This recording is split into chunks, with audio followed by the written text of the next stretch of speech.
Michel-Ange est né en 1475 à Capreste, près de la Florence, et est mort le 18 février en 1564. Avant le projet grandiose de la chapelle Sixtine, Michel-Ange était déjà très connu grâce à son David exposé en Florence. En 1504, le pape Jules II charge Michel-Ange de refaire toute la décoration du plafond de la chapelle Sixtine. Tout d'abord, il refuse car il s'estime sculpteur et non peintre, mais il finit par signer le contrat prévu à cet effet en 1508. La décoration du plafond de la chapelle Sixtine fut demandée par le pape Jules II pour remédier au désordre causé par la construction de la basilique Saint-Pierre qui avait fragilisé la chapelle. Elle est située à 20 mètres de hauteur, une longueur de 4,5 mètres et une largeur de 13 mètres. Elle déploie une surface de 1200 mètres carrés. Michel-Ange obtient une liberté totale de conception et de composition. Il dessine de nombreux schémas à la recherche des meilleurs pour le plafond de cette chapelle.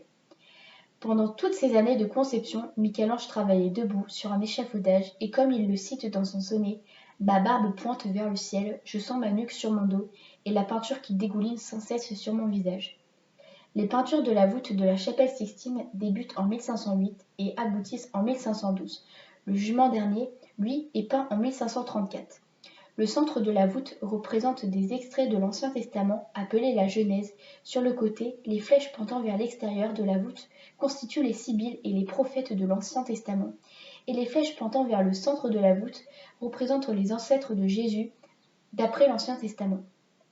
Tout au long de ces mises en scène, une architecture imaginaire les sépare afin de créer un trompe-l'œil et de rendre les peintures plus architecturales. Michel-Ange a une maîtrise parfaite de représentation de l'anatomie humaine et des différents mouvements du corps. La fresque de la chapelle Sixtine est donc un chef-d'œuvre de la Renaissance italienne par l'histoire qu'elle évoque et qu'elle dégage, par la beauté de ses fresques et son architecture plutôt banale.